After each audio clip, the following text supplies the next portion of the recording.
Wangai must go! Wangai must go! Gome must go! Gome must go! Gome must go! They must go! They are killers! They are killers! Kwa muda wa miaka mitatu, mfanyikazi wa Kenya Ports Authority amekandamizwa na leadership ya HR management. And we are very, very specific about this. It is the issue of HR management. And when we talk about HR management, we are referring to Bwana Ogutu, who is the General Manager HR. We are referring to Mary Wangai, who is the Deputy. And we are also referring to Dr. Gome, who is the Chief Medical Officer. Why we are specific about Mr. Gome is the issue of mishandling of medical scheme, which we signed on a trial basis. We had said, we agreed that we are going to have a trial for 6 months and have a review of the same. It was also agreed that we are going to have a second trial after another 6 months. That was supposed to run from January to June and then June to December. Very surprisingly, they have come up with an arrangement which is incompatible with humanity. One, they have come up with an arrangement where when one exceeds a certain limit, they are removed from a superior medical facility to an inferior one. And we have had a very sad case yesterday where, no, the day before yesterday, where an employee has been removed from ICU and taken to Coast General Hospital, and he has to pass on because of the mishandling. We have another employee who was again removed from ICU and taken home for a whole night. That employee is currently at Georgiam, and nobody from Kenya Ports Authority has taken the responsibility.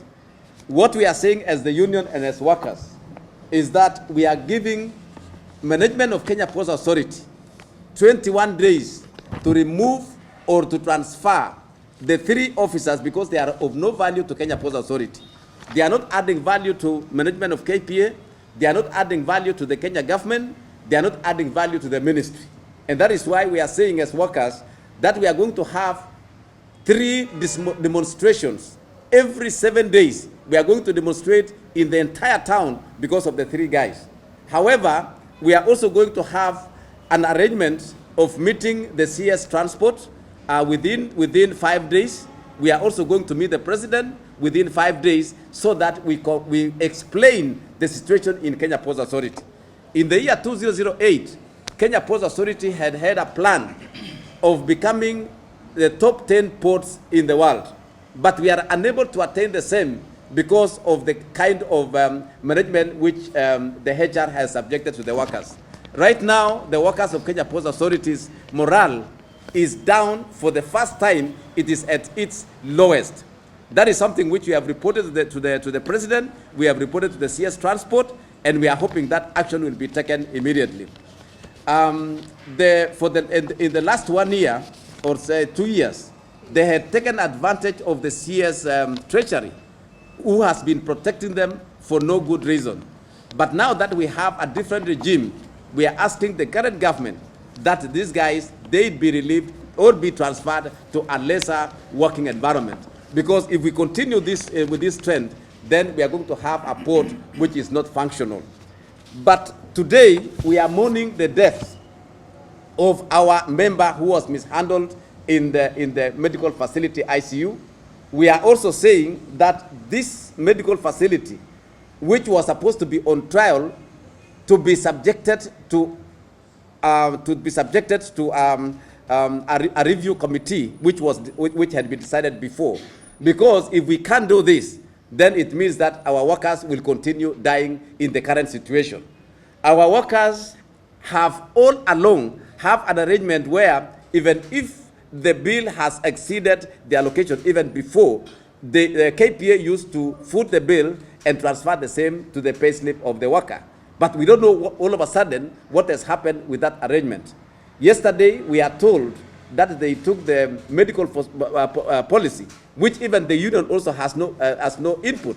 They have taken it for approval in the board. And again, that is going to take us to square one, because no policy that touches on the worker is supposed to be approved without subjecting it to the discussion between Kenya Ports Authority and Workers Union. Since we have a recognition agreement which demands that every issue that is touching on the worker must be discussed, agreed, and also registered in the industrial court.